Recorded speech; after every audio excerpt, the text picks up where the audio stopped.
We're gonna have to like edge that together. Yeah, so the this and more is. You want to do that last part? It did. Yes, do when it gets to the dot. I was waiting because she said she was gonna do that part, and I was like, that was a little sooner than. Yeah. Kylie, Elizabeth, and then what's your name? My name's Dalton, but I go by Rich. Rich, okay, and then Rich. Okay. Boom, boom, boom, like that. But like, if you see the dot, you see if it's blurry, you see the spacing, there you go. Do I? Okay, so I'll read at the dot. That's what I'll read. Cool. All right. Once we get past this part, Yeah. It's like the hard, like, I understand. trying to make it natural, but not Sorry. impossible. Yeah.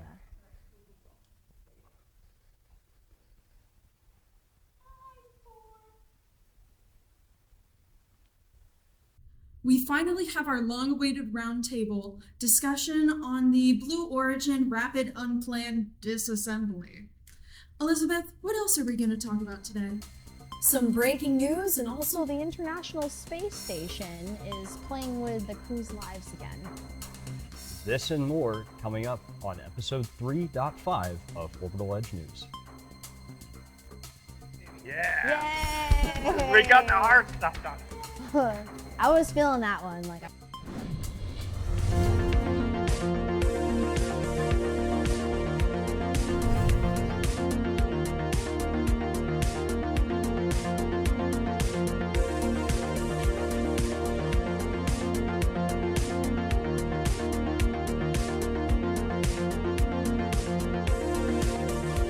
Welcome to this roundtable edition of Orbital Edge. That means we're going to be skipping the launches and going straight to the topic. Our topic today is about the Blue Origin explosion, and now that all the dust is settled, we still have more questions than answers. So Kylie's going to lead us away on her thoughts on this whole event that's probably going to set us back for Artemis and the space program in general. All right, so based on the current available data, no one really knows what 100% the cause of the explosion was. I saw people online, did a lot of online looking at what people were saying, not just news articles. And someone particularly noticed that the upper stage tilted over after the booster caught fire. And the second stage ignited like right after that. And it seems people are pointing to the upper stage being fully fueled as a problem. I don't know if that would necessarily cause any problems. I don't feel like it should. It's odd that they fill that second stage during a static fire, but interesting. Yeah, it's just what I saw some people discussing about, and like other people were like, why would you ever think it was fully fueled for a test? But it was a bunch of dominoes, in my opinion, just different little things that all led up to so many big things causing this rocket to explode and destroy this planet. So the public discourse on this whole thing does kind of look bad. That's the general public sentiment on this incident. What does Blue Origin have left to do? They're still cleaning up the pad as we speak, and their focus is going to be more or less on the MK2 moon lander, which I agree with. I think they need to worry a little bit less about building first and second stages at this point right now, because they want to actually do this HLS contract for Artemis 4 to land on the moon, as well as Artemis 3 to test out some of the docking capabilities. So, Elizabeth, what's on your mind about this anomaly that Blue Origin had?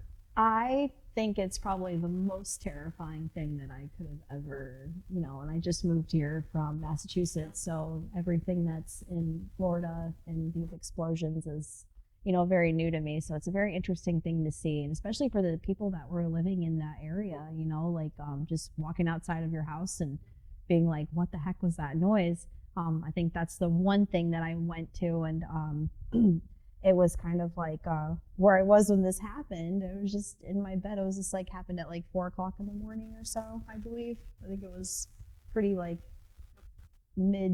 probably like it was later at night, as I can see in the videos that I've seen.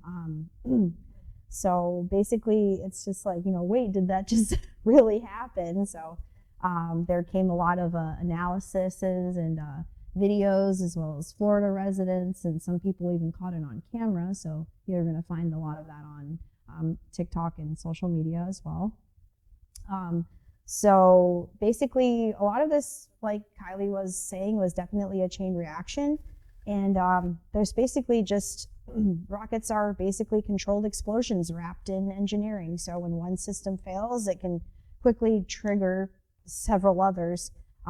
So until investigators release more information, I'd be cautious about pointing fingers at any one component, especially the company that had produced that thing and what its purpose was supposed to be. Correct me if I'm wrong. I believe that this was supposed to be a satellite that was going to be put out there for Amazon or something. That was one thing that I had heard, and I thought that was funny because that's kind of what SpaceX has done with Elon Musk. So I just thought it was kind of like, oh, like whose rockets are bigger and who's gonna, but I don't think that they checked it completely. They're supposed to be, they're supposed to go through every single piece of things before anything is lifted off. And I don't want to put it out there, but I sort of felt like it was a sabotage on its own. So I feel like that's part where the investigation is going to happen.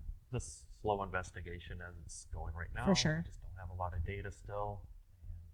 And yeah, very anxious to see what really went wrong. But if you just watch that video, we've been playing that clip over and over. It looks like there was an engine propagation. One engine probably caused a rupture to a neighboring engine, and then so on and so on, and it just feeds the fuel to the fire. So that's just my speculation on what probably went wrong. There was an engine clustering issue. It's a new system of new engines. 7 of them make it more complex. And just 2 of those engines on like the ULA Vulcan rocket. So with that said, we're going to take a quick break, and when we come back, more on Blue Origin. Stay tuned. Don't go away.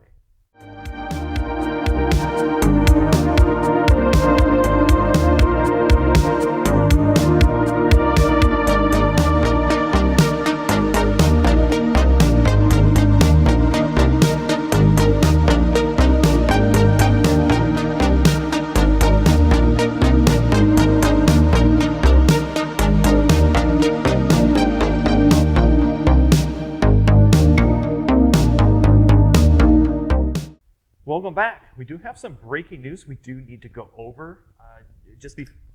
After the script was written for this show, Artemis 3 revealed their 4 astronauts for that mission. And these are going to be Commander Randy Bresnik, Luca Parmitano, hopefully I'm pronouncing it right, Andre Douglas, and Frank Rubio. And this is going to, they also revealed a little bit more of the mission parameters. It's going to be a 2-week flight, so a little longer than the 10 days that Artemis 2 was. And also a super awesome reveal. They're not going to just test docking on one lander. They're going to do 2 dockings in that same mission. But that depends on if Blue Origin and SpaceX get their landers built. So with that out of the way, we are going to talk more about that on either a future episode or a space pod. So don't forget to subscribe so you are notified of that. And we're going to move on to your thoughts, Russ, on Origin. Yeah.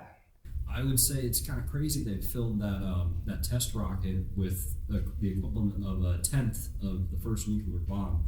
That was pretty crazy to read about. And something even weirder is that the tanks on the ground where the rocket exploded, they're still intact. Who would have thought? Whoever built them, maybe they should build a rocket. I know. But that pad is not set, from what I've heard, to be reused until 2028. And right now, currently for future rockets on both sides of the fence, including SpaceX and Blue Origin, it's pretty much delayed the program indefinitely. But progress is never a straight line. Progress has a lot of ups and downs. We'll come out on top. We'll make it there. I have faith. So, All right.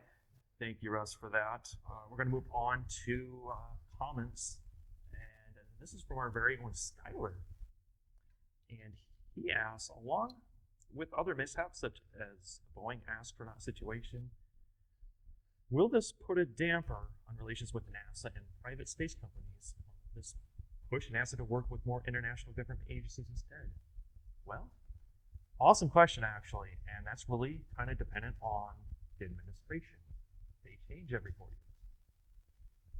I see maybe 50-50 chance of this current administration looking into those international partners, but I think the next administration is definitely going to look at the looking at European Space Agency, for example, if they don't get those landers ready. And it's just looking more probable each time we have a setback. And for example, the European Space Agency did space launch systems surface propulsion for Orion. They did it right the first time. So we'll also look at, and that is an international partner. So that's my thoughts on that. And that's going to close out this show. Thank you for watching. Again, I'm your host, Chad, and this is our spaceflight correspondent, Kylie. And then we have our new face, Elizabeth. Another spaceflight Hi, everybody. correspondent. And behind me, we also have Ross. Rich. I'm sorry. Hey, you were on a roll. I wasn't going to correct you. It was really nice being here. Thank you for having me. All right. That will do it, and we'll see you next month. Bye. Bye, everybody.